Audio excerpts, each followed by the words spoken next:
నమస్తే అండి. నటి హేమ డ్రగ్స్ కేసు, తను తీసుకున్న డ్రగ్స్ గురించి, రేవ్ పార్టీ గురించి, అలాగే రేవ్ పార్టీ అంటే అసలు ఏంటి, అక్కడ ఏం చేస్తారు రేవ్ పార్టీ అంటే, తిని సినిమా రంగానికి ఎలా వచ్చింది, ఎలా డబ్బు ఎన్ని కోట్ల రూపాయలు ఎలా సంపాదించింది, ఎన్ని వివరాలతో వీడియో చేస్తున్నానండి. ఈ హేమ బెంగళూరు రేవ్ పార్టీలో దొరకటం, అలాగే నేను కాదు అని చెప్పడం కూడా జరిగింది కదా. రేవ్ పార్టీ అంటే విపరీతంగా మందు తీసుకోవటం, డ్రగ్స్ తీసుకోవటం, వాళ్ళకి ఇష్టం వచ్చిన పార్ట్నర్స్తో వాళ్ళ ఇష్టానుసారంగా ఎంజాయ్ చేయటం, ఇంకా అది ఒక డార్క్ లైట్లు ఉన్న రూమ్లో పెద్ద మ్యూజిక్ పెట్టుకుని వీళ్ళు ఇష్టానుసారంగా చిందులు వేసుకుని, అది 1 నుంచి 2-3 రోజులు అలాగా పార్టీలు జరుగుతూ ఉంటాయి. అక్కడ ఎలాంటి పనులైనా అక్కడ జరిగిన ఎవరూ కూడా దానికి అభ్యంతరాలు చెప్పరు.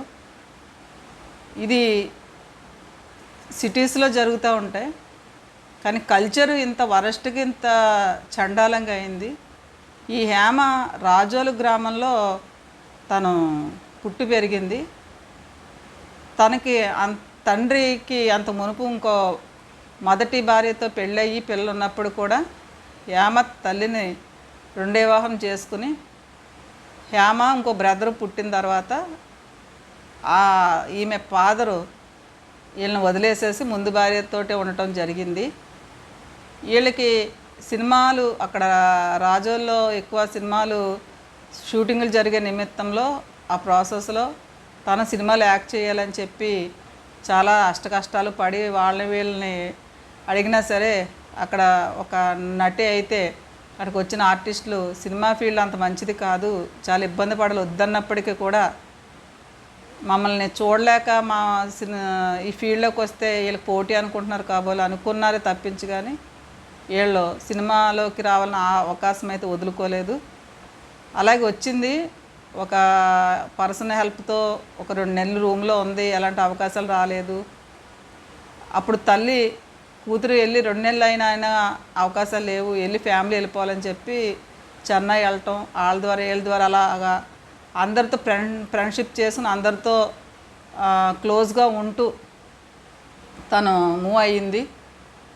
అలాగే తను ఒక డైరెక్టర్ ప్రోత్సాహంతో శ్రీదేవి యాక్ట్ చేసిన క్షణక్షణం మూవీలో తను శ్రీదేవి ఫ్రెండ్ క్యారెక్టర్ చేసినప్పుడు అలాగా చిన్న చిన్న అరాకొర యాసాల సినిమాలు వస్తూ ఉన్నాయి. తర్వాత తన హస్బెండ్ని జానని అతన్ని ప్రేమించి పెళ్లి చేసుకున్నప్పుడు తల్లి కూడా పెళ్లి చేసుకుంటే లేదని కొట్టడం తిట్టడం జరిగినా సరే ఇంట్లోంచి పారిపోయి పెళ్లి చేసుకోవటం. అప్పుడు చెన్నై వెళ్ళిపోయిన తల్లి తన బ్రదరు కూడా తిరిగి రాజోలు వచ్చేసారు. తర్వాత కొన్నాళ్ళకి పెళ్లి చేసుకున్న తర్వాత కొన్నాళ్ళు సినిమాలు యాక్ట్ చేయవలసిన పరిస్థితి వచ్చింది. భర్తకి సరైన సినిమా ఫోటోగ్రఫీ చేస్తూ ఉండేవాడు. అతనికి అవకాశాలు ఎలాగా అతనికి సరిగ్గా రాకపోవటంతో అతను ఫైనాన్షియల్గా ఇబ్బందులు పడుతూ ఉంటే అప్పుడు మళ్ళా హేమ సినిమాలో యాక్ట్ చేయటం జరిగింది. పూరి జగన్నాథ్ వీళ్ళందరితో, కృష్ణవంశీతో చాలా ఫ్రెండ్లీగా ఉండేది. వీళ్ళు ఇప్పటికీ కూడా ఒక ఇంటర్వ్యూలో చెప్పింది, తను కృష్ణవంశీ పూరి జగన్నాథ్ మా ఇంటికి వచ్చేవారు, అప్పట్లో హైదరాబాద్ నాకు సొంత అపార్ట్మెంట్ ఉంటా అన్నది. తినది రాజోల్లో పక్క middle class family, Hyderabad apartment ఓన్గా ఉంది, మా ఇంటికి పూరి జగన్నాథ్ వచ్చేవాడు, కృష్ణవంశీ వచ్చేవాళ్ళ ఫ్రెండ్స్ అని చెప్తా ఉంది. అలాగే నేను డ్రగ్స్ తీసుకోలేదు అని చెప్పింది. తిను మే నెలలో పోలీసులు 14 రోజులు రిమాండ్ వేశారు. అయినా సరే తను అబద్ధం చెప్తూ ఒక ఇంటర్వ్యూలో నేను చాలా పర్ఫెక్ట్ని, నేను చేతగాని మనిషిని కాదు, నాకు క్యారెక్టర్ ఉన్న దాన్ని, నేను చాలా పెద్ద పేరు ఉంది, నేను ఇలా తప్పుడు పనులు చేయను, మా అమ్మగారు నేను ఈ విషు వచ్చిన తర్వాత మా అమ్మగారు వారం రోజులు భోజనం చేయలేదు. మా అమ్మగారు ఉసురు తగులుతుంది అని కళ్ళనీళ్ళు పెట్టుకుంది. అసలు నేను ఇందులో నేను తాగానని చెప్పి డ్రింక్స్ తీసుకున్నాను, మత్తు పదార్థాలు తీసుకున్నాను ప్రూఫ్ చేస్తే దేనికైనా సరే నేను రెడీ అని చెప్పి చాలా పక్కగా చాలా స్ట్రాంగ్గా మాట్లాడింది. కానీ ఈ రోజున ఛార్జ్ షీట్లో 88 మందిలో 79 మంది కూడా అక్కడ డ్రగ్స్ తీసుకున్నారని చెప్పి అది ఈ రోజున రిపోర్ట్ వచ్చింది. మరి తిను ఎంతో ఉత్తమరాల్లాగా నేను అసలు నేను డ్రగ్స్ తీసుకోలేదు, ఏం తీసుకోలేదు, నేను పర్ఫెక్ట్ని, నా మీద లేని పని అభియోగాలు వేస్తున్నారని చెప్పి చాలా ఓపెన్గా చాలా గొప్పగా మాట్లాడిన హేమ ఈ రోజున ఛార్జ్ షీట్లో తిను డ్రగ్స్ తీసుకుంది అని చెప్పారు. ఈమెకి శిక్ష పడే అవకాశాలు కూడా ఉన్నాయని చెప్తున్నారు. వీళ్ళు ఫిల్మ్ ఇండస్ట్రీకి వచ్చి చిన్న చిన్న క్యారెక్టర్లు వేసుకున్న వాళ్ళు వందల వేల కోట్ల ఆస్తులు ఎలా సంపాదిస్తున్నారు. అలాగే నటి హేమ పైన ఈవిడ అమ్మాయిలతో బిజినెస్లు కూడా చేపిస్తుందని కూడా రకరకాల రూమర్స్ మాట్లాడుతూ ఉన్నారు. తిను మత్తు పదార్థాలు తీసుకుంటంతో పాటు డ్రింక్ తీసుకుంటంతో పాటు ఈమె రకరకాల యావిగేషన్స్ అన్నీ ఈమె దగ్గర ఉన్నాయి. ఒకప్పుడు బ్రహ్మానందం గారి పక్కన యాక్ట్ చేసిన ఈమె బ్రహ్మానందం 3 అడుగులో యాక్టర్స్తో నేను యాక్ట్ చేయనని చెప్పి కామెంట్ చేసింది. తర్వాత ఈమెకి సినిమాల్లో కూడా అవకాశాలు లేవు. వీళ్ళు లగ్జరీ లైఫ్ ఎలా లీడ్ చేస్తున్నారు, ఈమె గురించి ఒకళ్ళిద్దరు కూడా విమర్శలు చేసిన వాళ్ళు ఉన్నారు. ఈమె అలాంటి పనులు చేస్తుంది, ఇలాంటి పనులు చేస్తుంది అని చెప్పి ఇలాగా చండాలమైన పనులు చేస్తూ వీళ్ళు నీచంగా రేవ్ పార్టీల్లో విపరీతమైన మందు తాగుతూ డ్రగ్స్ తీసుకుంటూ 2-3 రకాల డ్రగ్స్ ఉంటాయి, మత్తు పదార్థాలు తీసుకుంటూ డ్యాన్స్లు వేస్తూ అక్కడ ఎవరితో అయినా సరే వాళ్ళ బాయ్ ఫ్రెండ్గా లేదా గర్ల్ ఫ్రెండ్గా వాళ్ళు మూవ్ చేస్తారు. అక్కడ ఎలాంటి యాక్టివిటీస్కైనా అక్కడ ఓకే. అది ఆ డార్క్ రూమ్లో ఇలా పెళ్ళిడికి వచ్చిన కూతురుని పెట్టుకుని ఇండస్ట్రీలో ఆదర్శవంతమైన గృహిణిలో యాసాలు వేస్తూ ఉన్న ఈమె పబ్లిక్ లైఫ్లో ఒకలాగా, పర్సనల్ లైఫ్లో దిక్కుమాలుగా డ్రెస్సులు వేసుకుని చాలా గొప్ప క్యారెక్టర్ ఉన్న ఉమెన్ లాగా ఈవిడ అబద్ధాలు మాట్లాడుతూ ఉంది. తూర్పుగోదావరి రాజోల్లో పక్క పల్లెటూరులో పుట్టి తినకి చదువు కూడా పెద్దగా చదువుకోలేదు. కానీ ఈమె ఒక టీవీ ఛానల్లో షో చేసినప్పుడు కూడా చాలా ఎక్స్పోజింగ్ డ్రెస్సులు వేసుకుని చాలా చాలా చండాలమైన డ్రెస్సులు వేసుకుని ఓ షో చేసింది, కామెడీ షో, ఓ టీవీ షోలో. చూడటానికి అచ్చ తెలుగు 16 ఆనాల అమ్మాయిలాగా కట్టుబొట్టు కట్టుకున్నప్పుడు కూడా ఈమె అలవాట్లన్నీ చాలా చండాలమైన అలవాట్లు.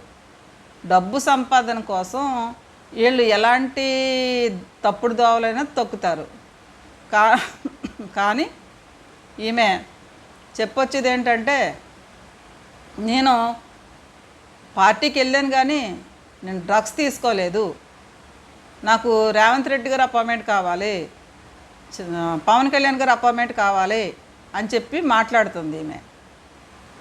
అలాగే మా అసోసియేషన్లో కూడా ఆమెను అప్పుడు ఈవిడికి ఇలాంటి కేసులో ఉందని చెప్పి కూడా ఆమెను అప్పుడు తొలగించారు.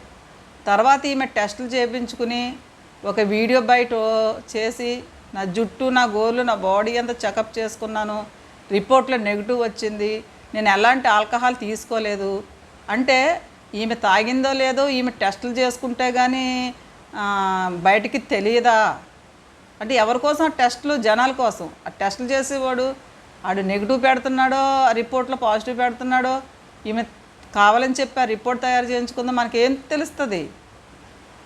కానీ ఈమె చాలా దారుణంగా ఒక స్త్రీకి ఉండవలసిన లక్షణాలు అయితే లేవు. ఇండస్ట్రీలో చిన్న చిన్న క్యారెక్టర్లు వేసుకునే వాళ్ళకి లక్షల రూపాయలు ఎలా వస్తాయి, వీళ్ళకి కోట్ల ఆస్తులు ఎలా వస్తాయి, లగ్జరీ లైఫ్ ఎలా వస్తుంది వీళ్ళకి? పైగా మీడియాని తప్పుదోవ పట్టించే డిపార్ట్మెంట్ని తప్పుదోవ పట్టించారు. బెంగళూరులో పోలీస్ కమిషనరు ఈమె పేరు చదివి ఈమె డ్రగ్స్ తీసుకుని పేరు కూడా మార్చారు. ఈమె పేరు కోళ్ళ కృష్ణవేణి, ఈమె సొంత పేరు. తర్వాత బాలీవుడ్లో హేమమాలిని అంత గొప్ప ఉమెన్లాగా అయిపోవాలని చెప్పి హేమాని పెట్టారు తప్పించుకొని కోళ్ళ కృష్ణవేణి తిన పేరు. వీళ్ళు ఎంతో పర్ఫెక్ట్గా, ఎంతో ఉందాతనంగా సినిమా క్యారెక్టర్లు వేస్తూ ఉంటారు. కానీ వీళ్ళు పర్సనల్ లైఫ్ ఒకటి, పబ్లిక్ లైఫ్ ఒకటి. మన ముందు ఒకలా ఉంటారు, పర్సనల్గా ఇలాగ పబ్కి క్లబ్కి వెళ్ళి మందు తాగి చిత్తుగా డ్యాన్స్లు వేసుకుంటూ మత్తు మందులు సేకరిస్తూ చాలా చండాలంగా బిహేవ్ చేసే క్యారెక్టర్లు ఉన్న వాళ్ళు వీళ్ళందరూ కూడా. సినిమా ఇండస్ట్రీలో ఈమెతో పాటు కొంతమంది ఉన్నారు వీళ్ళు. సురేఖ వాణి, ఆ సురేఖ వాణి కూడా ఆ తల్లి కూతురు కూడా డ్రెస్సులు వేసుకునే డ్రెస్సులు కానీ, ఆ ఎక్స్పోజింగ్ కానీ, వీళ్ళకి సినిమాలు లేకపోయినా సరే ఇంత లగ్జరీ లైఫ్ ఎలా అనుభవిస్తున్నారు, దేశ విదేశాలకు ఎలా వెళ్తున్నారు వీళ్ళు.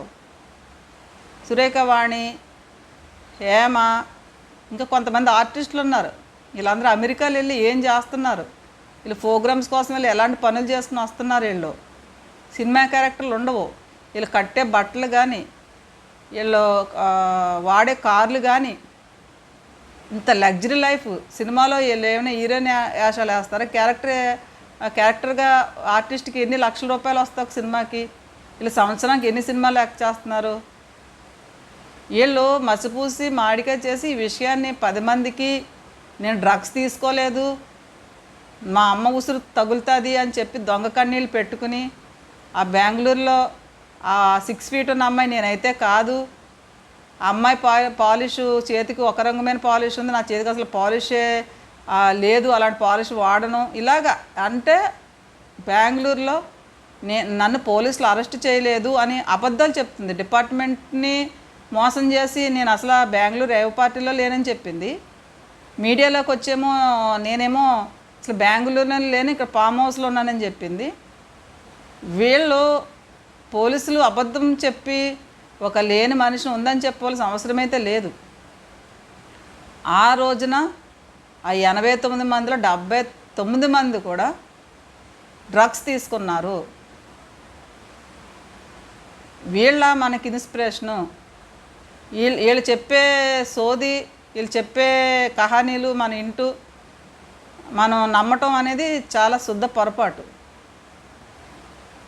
ఒక మనిషి మనం ఆ సినిమా క్యారెక్టర్ని చూసి మనం చాలా బాగా యాక్ట్ చేసింది, చాలా బాగా చేసింది, మన ఇంటి అమ్మాయి, మన చెల్లి, మన అక్క అని చెప్పి మనం ఎంత హ్యాపీగా ఫీల్ అయిపోతాం. కానీ వీళ్ళు చేసే పర్సనల్గా చేసే యాక్టివిటీస్ చూస్తే వీళ్ళ మొహం కూడా మనం చూడం. ఇది విదేశాలకు వెళ్ళి ఎలాంటి వ్యాపారాలు చేస్తున్నారు, ఎలాంటి తప్పుడు పనులు చేస్తున్నారు. ఒక ఆడదై ఉండి పెళ్ళిడికి వచ్చిన కూతురిని పెట్టుకుని ఈవిడ డ్రెస్సులు వేసుకుని పిచ్చి పిచ్చి డ్రెస్సులు వేసుకుని పార్టీలో పాల్గొని తాగి చిందులేస్తూ ఉంటున్న ఈ హేమ బ్యాక్గ్రౌండ్ విషయాలన్నీ నాకు సేకరించిన విషయాలన్నీ మీ ముందుకు ఉంచాను. Thank you.